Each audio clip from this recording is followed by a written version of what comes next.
I've just been surviving.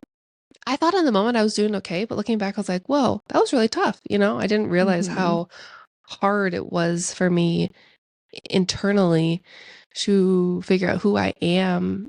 And I just like would look in the mirror. I'm like, I don't know who this person is.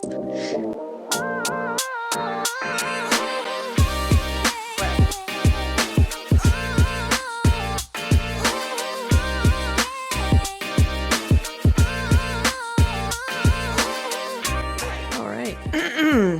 Happy Tuesday, top of the morning. Top of the morning to ya. Kayla, for the audio only, has a hood on right now. Don't be confused. She told me that she got her hair done, and I was not allowed to see it until we pushed record. So I'm in anxious anticipation, despite the tone of my voice. I figured, it just happened yesterday, and so why not wait just a few more hours and give you the reveal of my new color? I was just feeling so dull, and for the people who don't know me, but you've seen the videos, my hair, I grew it out. It's long and it's brown. It's so dark. And I've always been used to being blonde. So we've got some color and I'm feeling like a new woman, which ties perfectly into the topic of today. And I'm just excited to show you. It'd be fun. I can't wait.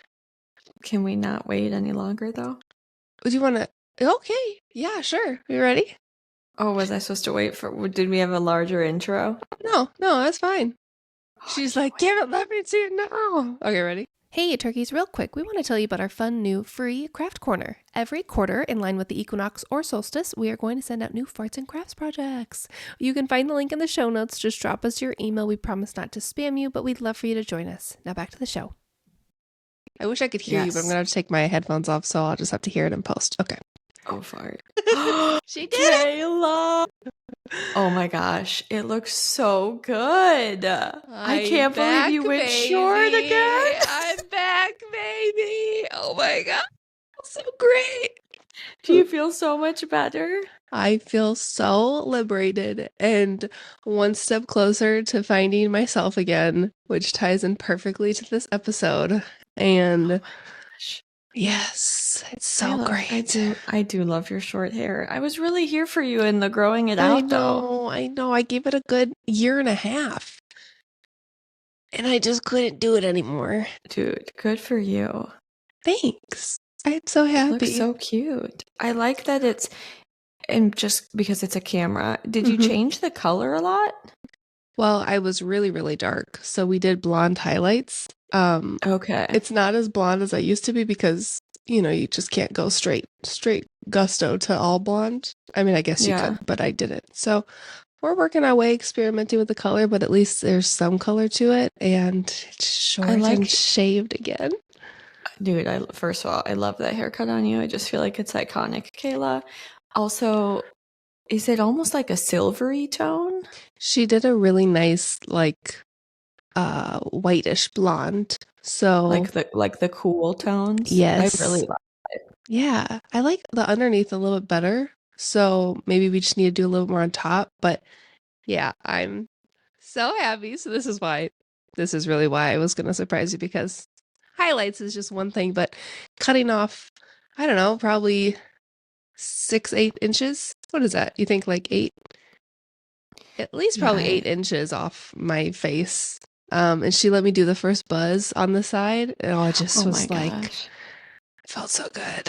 Oh, that is so funny. Have you been scheming to do this, or was it kind of like when you got there you decided? No, I definitely told her ahead of time because I know we have to plan. I've been debating this for the last couple months, and I've been really pretty much set in my decision for the last couple weeks. And so I set the appointment, and I was like, hey.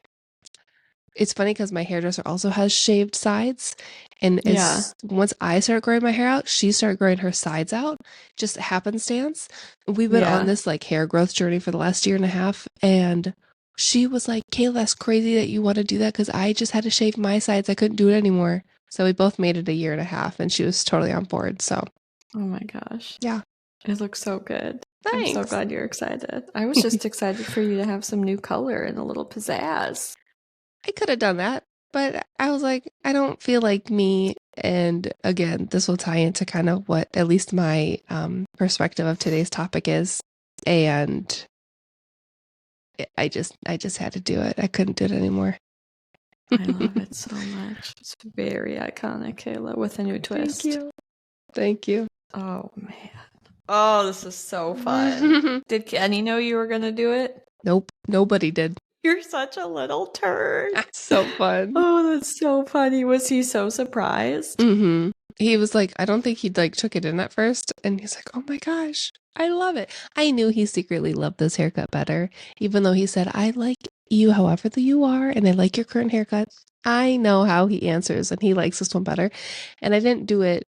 Well, obviously, I want him to prefer my hair, but I did it more for me. But also, I was like, he's not going to be mad that I didn't tell him or like give him a heads up because I know he likes his haircut. So, because this is how we met. Cute. That's so cute. So, yeah. My heart. Okay. Well, we'll circle back around to this, obviously. But Kayla and I were talking, I don't know, on Marco Polo. Trying to plan out to MP. Trying to plan out our I don't know. It's like our pre-podcast platform, I guess. But I don't even know how this exactly came about. I think you started it. Yeah, I brought it up because I was in the midst of this like identity crisis in my 30s as a new mom, like debating what to do with my hair. Legit, I was like, as soon as I made the decision to cut it off, I texted you. I was like, we should do an episode of like our 30s eras. And well, I didn't say eras. You sprouted the wings to this conversation, but I was like, identity, 30s, navigating, help. Like, let's talk about it more. I just feel like it fit perfectly. And then I think that's what it was. You brought that up, and then it sparked me as I was thinking that we've both said this 1,000 times, but we both entered our 30s. We are here. Excuse me. And for anybody that's in their 20s and nervous about it, I know I can't speak for everybody, but I'm loving it here. I would not go back to my 20s for anything. Me except maybe my early 20s metabolism. If I could have brought that with me, I maybe would have done that. But I don't know. It's just nice to feel. I just feel more settled and grounded. And you and I are obviously on two very different journeys right now. So I also hope this doesn't sound like I'm rubbing it in that I feel so nice. No, I think you were like adjustment to a major life change. I'm in a slight like a quarter life mom identity crisis, but I will say 30s. God, if this happened in my 20s, this would be, not saying having kids young is also bad, but I feel more grounded as well in my life, in my relationships, so to be able to go through this now is a much better situation. Yeah. I feel hopeful for this upcoming generation that there's a lot of parents being really, really intentional about when they're having kids and having them in the midst of a larger conversation about what that means and what that looks like and parenting, instead of it just being, okay, this is the next step in the thing and no further thoughts about it. I just think we're going to have, I hope, a lot more well-adjusted children, because it feels already, and maybe it's just my friend group, but it feels like a lot of parents are more emotionally mature when they're starting this child journey. Yeah, I can agree with that. I don't know if that's a generational thing, but definitely. And I, like Kayla was saying, I was kind of reflecting on this conversation, and I broke it down into the different eras that I feel like I'm entering as I've stepped into my 30s. I'm not a Swiftie, but I don't know if the Swiftie culture has rubbed off on me on using the word era, or if it's just in my algorithm, but I don't know. That's the way that it broke down, so I just went with it. I love it. I have a couple eras as well. There is a story that's The other thing that led me to this conversation, if I can tell a quick story about me getting a pedicure to lead us into these eras. Um, Obviously, my angle on this is coming from a new mom, first time mom. We're approaching a year and I'm planning our son's first birthday, but honestly, I feel like I'm planning a celebratory party for us as parents, as like getting through it and like accomplishing so much. So it's been super fun to reflect, and I get super emotional, like thinking about all the things and looking at pictures. I'm like, oh my God. So anyway, but what kind of also sparked this conversation for me was I went to get a pedicure with my friend. We sat down, we're getting pedicures, blah, blah, blah. It was great. And then this cute daughter, she's like 3 years old. I mean, the epitome of the cutest little girl that probably could have been in a commercial. The cutest little dress with the cute little shoes, and her hair was perfectly up. And oh my God, she just looked on point. She was so cute. Like, me and my friend were both like, oh, she's so sweet. Like, we were talking to the mom. And then as soon as I took my eyes off the daughter and looked at the mom, I realized, and this is no judgment on her because I've been there, she looked so disheveled. I mean, just baggy sweatpants, nothing wrong with those. Probably had mismatching socks on. I couldn't see them. Her hair was everywhere. I mean, no makeup. She just looked like a hot mess. I'm like, damn, man. I know that feeling. This mom got her daughter all ready and cute and perfect and the sweetest little thing, and didn't have any time for herself before they left the house to get her pedicures. And I'm like, shoot. That is like the epitome of what motherhood feels like. It's like we have to take care of everything else and we're last. And that's this like pivotal mindset shift that I'm dealing with and trying to figure out a way to obviously put my child first and be a wife. But, and not like I have to be presentable in public every time, but if my son is looking like fresh and cute, I can't, I gotta show up for myself as much as I show up for them. Yeah. And it was just one of those moments I was like, damn, it hit me hard. It's like, shoot. Yeah. I think that's a good visual. I think I can't because I am not there, but I do watch other people and I see it being hard to take time for yourself the more directions you're pulled in, no matter what they are. And not that it's ever the same because your time does diminish, but I do wish I wish that I could just instill in people that caring for yourself is secondhand caring for your family. Mm-hmm. And I think we get that with relationships, like I think our generation has done a good job of recognizing if we want to have a healthy marriage or a healthy long-term relationship, we've got to work on ourselves. We have to give ourselves time. We have to do things that we like. We have to do things independently of our partners. But I think that's still a hard thing with motherhood. And I know there's hormones and a different kind of love that's involved that probably makes that even more difficult. But I'm glad you got to have that moment, I guess is what I'm saying. Yeah, it was like I got to be a third person looking in and realizing that this happens so much, and I've been guilty of doing this. But if I can try to prioritize my time better and me better. Everyone's like, fill your cup up first and then you can fill others. Well, sometimes in the morning I can't do my hair and makeup because I got to get my son ready and he just had a blowout. It's just one of those things. But yeah, it was something that I was really stewing upon. And maybe the time you give yourself looks different or whatever, but and like you said, it's not a critique of that woman because everybody has those kinds of days, but as like an overall goal saying, if my kid's clean and they have their clothes on, did they have to be perfect too? Could I take 5 minutes off of that and then give me 5 minutes to run a brush through my hair? Yeah, exactly. Especially, is a 3-year-old going to care if they look photo ready? Probably not. But are you going to have a better mentality and a better energy with them all day long if you feel good about at least having put on a swoosh of mascara and some chapstick. Yep. You hit it on the head. Or just the energy that you feel of having a good pair of underwear on, or like a good bra. That makes a difference, man. Just giving yourself permission. That makes sense. Mm-hmm. Well, as per usual, I made too long of a list, but like I said, I broke my 30s into eras. I'll start off with two of mine. The first, and I think this is the first thing I thought of when you talked about yours, is entering my I like what I like era.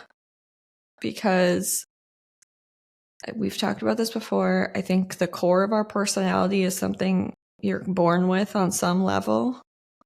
And then you go through all of this growth and stuff in life and it sort of hones it. But I think when you're younger, you're uncomfortable with what that is, or maybe what you like, or whatever the case may be. And you sort of start to mimic other people or friend group pressure or whatever.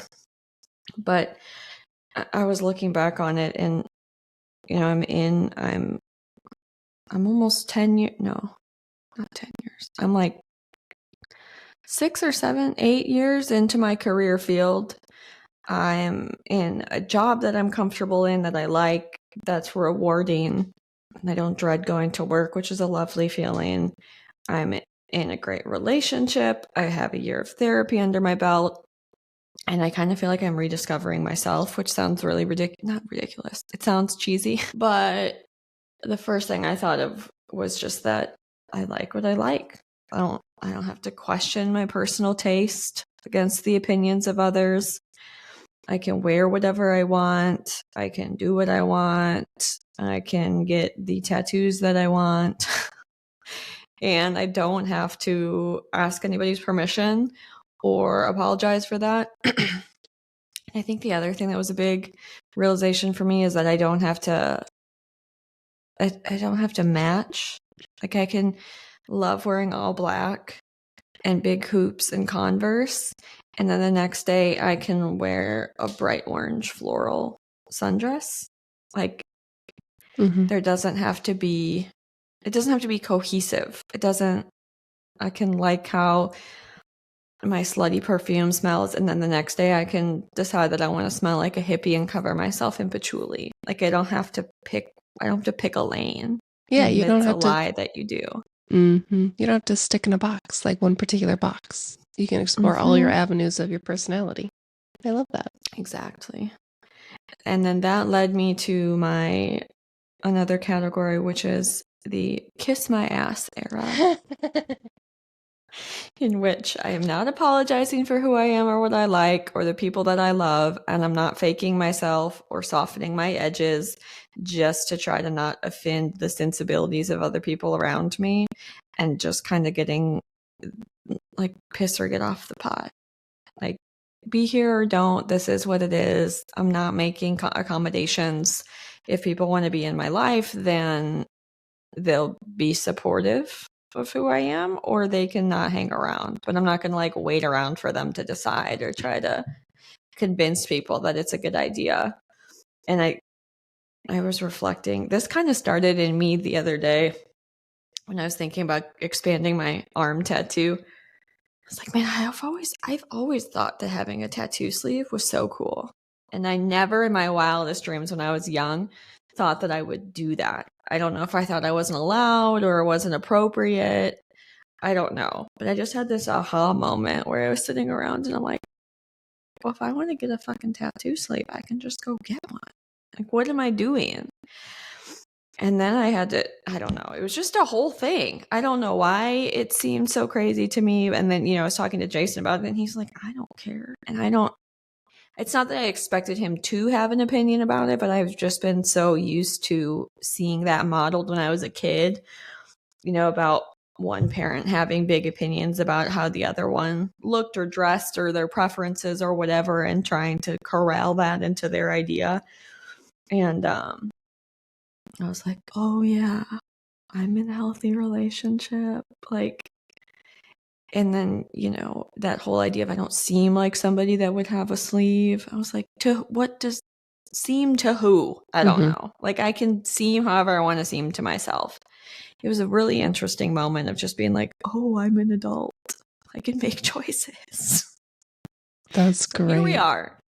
I love it. I think that is like a big part of someone's, I don't want to call it identity, but kind of the decision that you got a big piece up top and then you just added a whole big piece at the bottom to one day get a sleeve. Like, that's a big part of your body eventually when you have it. Mm-hmm. And I love that you feel confident and like within yourself to say, well, this is what I want. And I don't need to ask anybody. And also, if somebody doesn't like it, who cares? It's not like they're not for me then. Goodbye. Right. Like, I didn't do this for somebody else's opinion. Yeah. Just for mine. And then I knew it was the right thing because the more I thought about it, the more I was like, heck yeah, this is what I want to do. I don't know. It was a weird, it's one of those things where when you say it out loud, it's really obvious, but it takes a while for it to settle into your bones, I think. Especially as chronic and past people pleasers. I feel like everyone wants to, there was a slight moment of before I cut my hair, I was thinking, is work going to care? But then I'm like, wait, no, I've had my hair cut for years before this with the same employer. So, but it's just one of those things that goes through your head. Is someone going to think I'm whatever, trying too hard? I don't know. Yes. And then, there's like, are some people going to be judgy or not like it or think that I'm being a poser? And I was like, I'm not posing as anybody but myself. And I get to pick what that is. Yeah. Okay. And I feel like we have the right to change. And if someone feels like they really know you and they are judging you and saying, that's not Kaylee, it's weird. Well, then obviously you haven't been around enough to see me change and grow. So be gone. I'm just kidding. But it is interesting because that kind of leads me into, I do feel very similarly. And I do feel like I'm in the season of fuck off energy, as in, I just don't have time for anything else that doesn't fill not my needs, because it's not like I have to get value out of everything. But if you're dragging me down or judging me or giving me bad energy, I don't have time for it. And I feel like I've always said it, but I really am putting that into practice as a mom. And so I'm in my mom/family era where this season of my life, obviously family over everything. Let's say family over everything. Let me get that tattooed on me. No, but you know what I mean? Like, Kenny and our son are top priority right now. We have to foster this family relationship and this new dynamic, and as a new married couple and as new parents. And I don't really have time for much else besides my really close friends and the things that do fill us up. I'm saying no a lot to things. A, because I'm tired, and B, because I don't have the energy. And I don't feel bad about it. Yeah. Now, granted, I have to find a balance of saying yes to things and pushing myself through a little bit of maybe discomfort or getting out of my routine, because community is so helpful and I do love our people, and it's harder to get together with people. But if there's something where I'm just like, that does not sound fun nor a good use of my time, I don't want to go. Yeah. Yeah, dude. I think that leads perfectly into I don't know. That was kind of my kiss my ass era. Like, I'm just not. Yeah. I'm just not.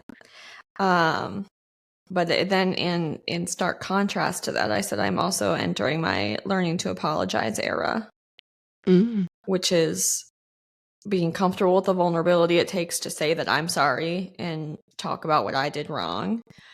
Having the ability to pause and take a personal inventory to see what was my part in whatever a situation was. And then also not apologizing when it's not mine. Like, not taking responsibility for other people's shit or taking personal responsibility for the way that someone feels when I don't have control over somebody else's emotional state or somebody else's actions or responses. So if I can check in with myself and I feel like what, my part was done well or done with integrity or with the best of intentions, I am not going to apologize for something somebody else should be apologizing for, I guess. So keeping that boundary, drawing that line between myself and what's my responsibility, and then leaving the rest with the person that needs to hold it. Yeah, I like that. Not taking on someone else's responsibility. Yeah. It's a big one. It is a big one. I think that's just kind of been my theme. Like I am not the emotional moderator. I am not taking responsibility for other people's thoughts, feelings, and behaviors. You need to figure out how to do your own work. And I will be kind and compassionate and empathic, but it's not my job to run around and try to tend to everybody's, make sure everybody else is feeling great and happy and then never checking in with myself. Not my emotions. Yeah, not my emotions to control. Monkeys. Exactly. How many more air res do you have? I don't know. I think I have too many, but I'll slurm to the next one. Oh, it's okay. My 30s, I am claiming as this is my nothing to prove era. So quit trying to show people or do the most so that I'm the best or the hardest worker, or I'm like the goody two shoes, that like hyper responsible child that I think a lot of people in healthcare and probably a lot of women end up like, and putting a higher value on internal validation than external praise, and just being comfortable with the fact that if I do a good job and I'm proud of the work that I've done, whether it's professional work or just anything, what I did in the day or with my personal time or the way I conducted myself or whatever it might be, if I feel good about it, it's all that I need. Everything else is just a bonus, and it's not a requirement for me to continue to do whatever that thing is. And then also kind of having the realization that if I have friendships or relationships with people that make me feel like I'm always on my heels, or I always have something to prove, or constantly feeling like I have to justify myself to somebody, maybe that's not a healthy person. And maybe I just need to remove that power from them internally to say, so whatever this is or whatever their deal is not my problem. And I don't need to sit here and try to prove myself to them about anything. And just kind of let that go. I like that. It's hard to let that go. I feel like that takes a lot of, I don't want to say ego death because that sounds like we just went and took like ayahuasca. But is that what the word is? I know that's a term. I think that's it's what definitely it is. a Freudian concept. Yeah. But again, it's like not giving them power to dictate their emotions onto you. I don't know. I do like that a lot. You mentioned that was a big realization for me. Like, wait a minute. If I always feel shitty when I'm around somebody, maybe they have bad energy. Maybe, that whole, like, I'm not good enough. I mean, that's a real trigger point for me. And that's been something I've really had to work through. But kind of realizing, like, wait a minute, my healthy and my safe and secure relationships in my life don't make me feel that way ever. So maybe that is somebody I'm giving way too much power to that just doesn't need to have that much influence in my life. Yeah. It's like energy vampires where they're just kind of sucking you dry a little bit. And it's probably more of a reflection on them because I feel like every time people say if you get annoyed by something, look in the mirror because it's probably triggering because it's related to something you need to work on. I feel like 8 times out of 10 in my life, I think, oh, yeah, okay, that needs to be brought up in therapy. But I'm still struggling because there's like 2 out of 10 times where I'm like, no, this person's just being a fucking bitch. Yeah. But like, there's obviously, I just need to work on my emotional regulation. But yeah, dude, it's hard. I feel like the next one I'm leading into, because you just mentioned a couple minutes ago, rediscovering yourself, which that's kind of the next genre or era that I'm in. Obviously, fitting. It's one of those things where it's like, okay, how do I be a wife? How do I be a mom? And how do I be myself and all of that? And I think I was reflecting on this again as we're approaching 1 year. God, we went into this store where it was like 2 hours and my water had broken right after we went into Dick's. We went to Dick's to buy some things. And 2 hours later, about a year ago, my water broke as we were watching Miami and Boston play in the playoffs, which happened to be on this week. So it's just like a culmination of like Funny. a bunch of stuff. And I'm thinking, wow, you just get thrown into this crazy experience that you have to get to. And all of the prep I did, sorry, this is going to be a small soapbox and then I'll move on. But when I was doing a bunch of prep for birth, because I had a plan to do home birth, no medication, no epidural, I really had to like dig in. And a bunch of people were saying, when you go through labor, especially unmedicated, women, if you're religious or feel like the universe is something, there's this veil that thins out and you get closer to the outside of our reality when you bring in a child. Because, you know, you think about it, you're connecting this universe or this soul verse, and you're bringing this thing now into the earth.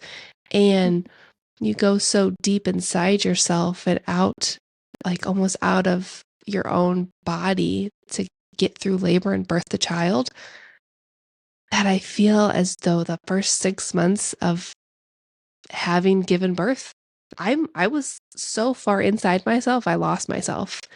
And it Yeah. took like 6 months to kind of come out of the fog and come back into me. And then I was like, whoa, okay, hormonal regulation. I feel like myself again, but also, who the fuck am I?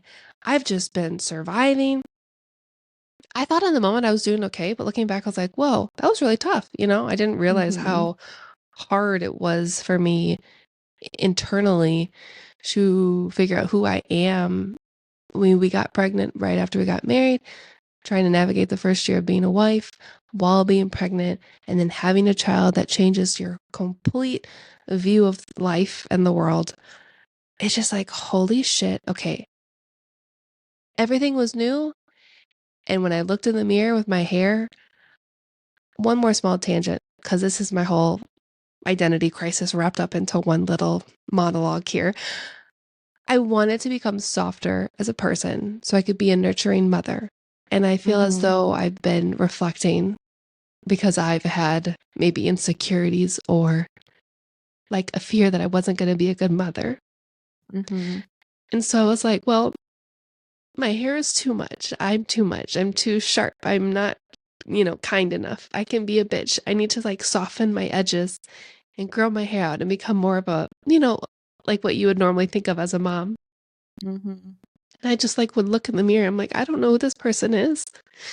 And so that's why I ended up cutting my hair. And as soon as like we buzzed it and I like looked at myself, I was like, no, Kayla, this is fucking you. Like, you are still you and you are still a good, soft, nurturing mother. Just because you look a little edgy doesn't mean you're a bad mom. And Right. this is what has led me to this whole conversation. Sorry for the tears. But I just really felt like I lost myself, and I'm not completely there yet, but my haircut is a good first step, and I need to go back to therapy. But it's been a journey, and I don't know where I was going with that, but that's my story. I think it's your hair is like the best visual representation of both of your halves. I know. Like Yeah, you it's so have the true. half that's buzzed and shaved and intense and like hardcore is not the right word, but you know what I Hardcore. mean. Yeah. Hardcore parkour. But then your other side is like the swoop and the soft Yeah. and feminine, Mm-hmm. and it's like, I don't know, it's such a perfect visual representation of who you are, and that you can have both things, and what they go well together. Yeah, I like that. I've never thought about it like that, but definitely in the rediscovery era of my life, within the grounds of my 30s, which again is very helpful because I do have a healthy relationship. I feel like I can say what I want. I will tell you off if I need to. But Mm-hmm. also, I just have to look in the mirror sometimes and take more time for myself and remember who I am and do things that actually fulfill me to get back to me. Mm-hmm. So, I think that's also such a good example of all the things, again, feeling like you should do something. Yeah. Like, well, I should do this, or I should look this way, or this is the kind of mom that I'm supposed to be.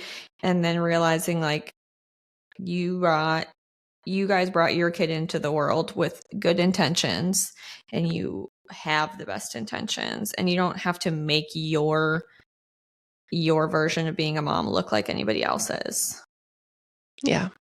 Or, justify what it is, or Yeah. wear your hairs, or all of that. Mm-hmm. Like, you can wear whatever jeans you want, or you know what I mean. I just I know so many people who, like, oh, I'm a mom now, I can't wear this, or I can't dress like that, or I can't I'm like, Well, yeah, people are like, "Oh, what would you're a mom and you're wearing that? Like, what are you thinking?" It's just like, what happened?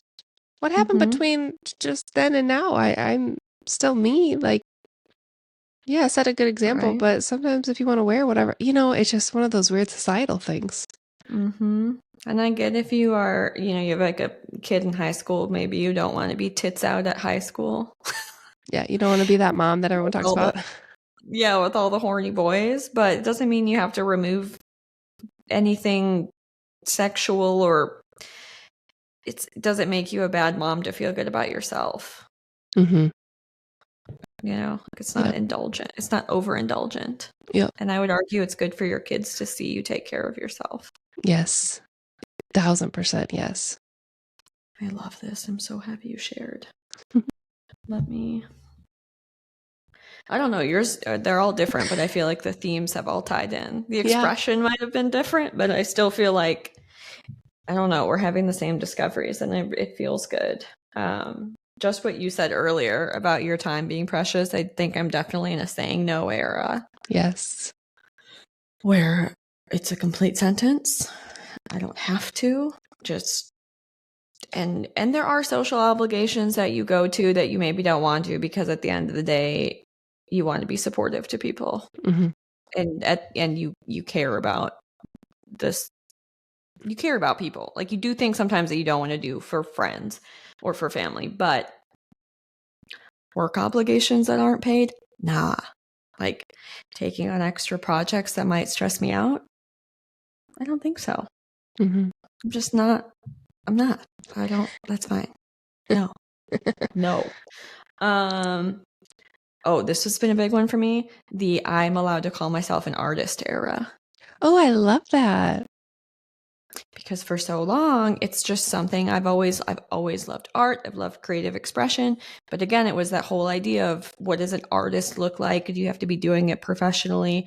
I'm not that good at painting. Like, I'm not astoundingly good at anything. But doing the artist way, which I never shut the fuck up about, was such an eye-opening experience about how much creativity is life-giving for me. And I'm allowed to claim myself as an artist and recognize that I have the soul of an artist, and tending to that and nurturing it instead of neglecting it or talking down to myself. Like, I'm not good enough to say that, or, what will people think, or whatever. And similarly, calling myself a podcaster in my I'm a podcaster era. I love it. But you don't have to, like, hit somebody else's benchmark. Like, I can claim whatever identity that I want to claim for myself and prioritize those things. And this podcast has been life altering for me, just to get back to creative writing and creative expression, and having that, and then having someone to partner with and do it, has been so helpful and so good for me. And we definitely I still have moments where it's like, if somebody that I know newly discovers that we're doing this.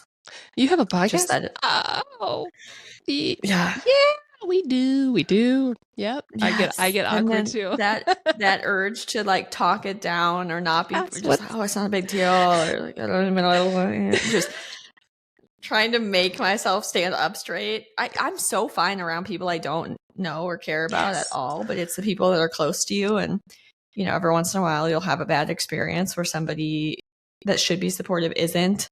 And it's like a gut wound. And then coming back from that and just saying, you know what? Again, I set my definitions, not other people. Mm-hmm. And I'm loving this. So if it's helping me and it feels good and it's assisting me in my personal growth, then everything else can just fuck off. Mm-hmm. I agree. This has been like the one standing thing in my pregnancy, post-pregnancy, now into now, that's been steady. And it's interesting because I realize that I break promises to myself more than I break promises to other people. I was talking to my sister-in-law and I was like, I really just need to get up and work out in the morning because I'm tired at night. And she's like, and I had woken up to do a couple weeks ago our podcast in the morning. And she's like, but you're up now. I'm like, yeah, because I promised Kaylee I would be up, and I can't break my promise to her. I can't not show up because she showed up. And I'm like, why can't you just do that for your fucking self, Kayla? Like, just get up and go to the gym. So working through that, but the creative outlet, and this has been the one thing for me, for us, but for me to fill my cup up since motherhood has started and began, has been so good to me. Because I'm not going to not do it. Because I got to do it for you. I got to do it for us. And so it's been so good. I think as an employee, like we're both employees, that's also been a big thing for me. Obviously, you have, not in a negative way, but other obligations with family and other people that need your attention. But as someone, for me, that just always has worked for somebody else, it's just nice to have something that's mine. And it's just you and I make the decision. So whatever the fuck we want to do, there's nobody telling us what to do. And I have never experienced that before with anything. And it's just fun. It's just nice. It's liberating. My very last era that I identified was my kindness is strength era, where I am basically learning how to be soft and be compassionate, but also realizing that at the same time that I don't have to take anybody's shit. I like that. Like, again, it can be both. You can have a soft heart and be kind-hearted, and you can still get mouthy and be loud. And I can make crude jokes and be inappropriate and have a rough sense of humor and all of those things, and be off-putting and intentionally make people uncomfortable and do all of that. And it doesn't mean I'm a bad person, and it doesn't mean that I don't care about people. And I'm not letting other people set those definitions anymore. I love it. It's just like you can be feminine, soft, nice, and kind, but you can also punch a bitch if you need to and not, stand up for yourself. Don't say that. I'll speak my mind. I don't know. I'm using my hair as a visual if you couldn't tell what I was doing. And here's to the men who love us for all of those things. I love you guys. My last era is that I'm in my drinking multiple cups of caffeine in any form a day era. And that's okay.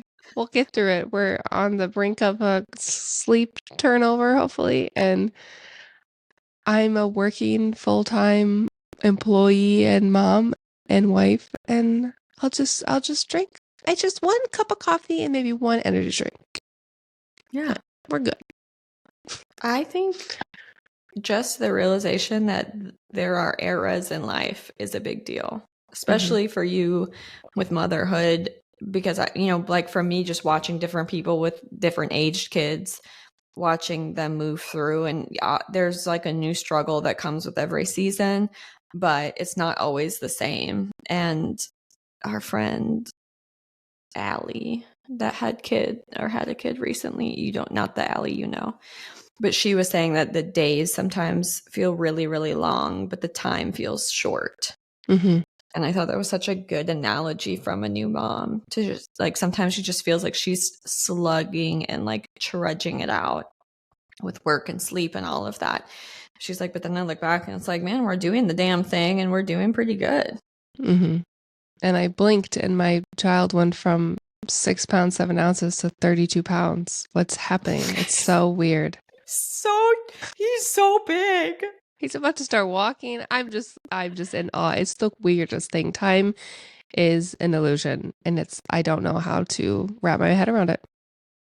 Right? Birds aren't real, time's not real, money's not real. Oh man. Well, any last conclusions? No, I like what you said. Everything's an era, which means this season shall pass if you would like it to. Yet, if you find a good season that you want to keep on rolling with, do that. Life is all about a journey, and I do like reflecting about where we are, and it's been helpful, obviously, as I cried today and cut my hair all the way off. So it's been great. Yeah, man. You just keep plopping along. Mm-hmm. Good conversation. Thanks for listening to me. Yeah, dude. It's so, I don't know. The more you get to talk, the more I get to have appreciation for motherhood and for people having kids. And I think I'm a better friend. And in a future episode, I think we should definitely talk about what new moms need from their friends, Mm-hmm. child or not. And then what non-moms need from their new mom friends. Yes. Oh, yeah, that's a great one because that's a very hard thing to navigate. You don't know what the other person wants. And yes, we should definitely do that. That would be fun. Okay. I love it. Okay. All right. Well, on that note, people, we will see you next Tuesday. And I love you. Bye. I love you. Bye.